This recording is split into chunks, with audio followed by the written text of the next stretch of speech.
Ei pessoal, meus cumprimentos, aqui é o Edson da loja da Índia e hoje eu quero mostrar para vocês essa tigela tibetana maravilhosa com 40 centímetros dessa extremidade até essa extremidade.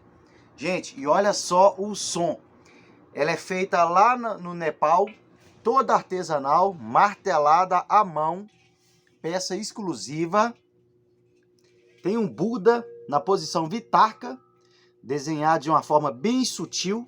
E olha que som, meu Deus!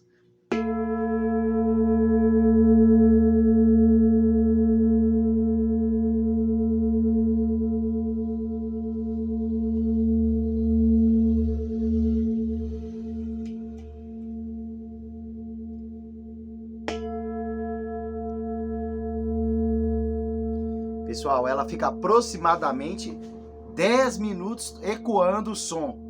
Ela é bem pesada, então eu vou apoiar ela aqui na bancada. E se você quiser mais detalhes, eu mostro através dos vídeos e fotos, tá bom? Só me chamar aqui nos contatos. Obrigado, tchau, tchau.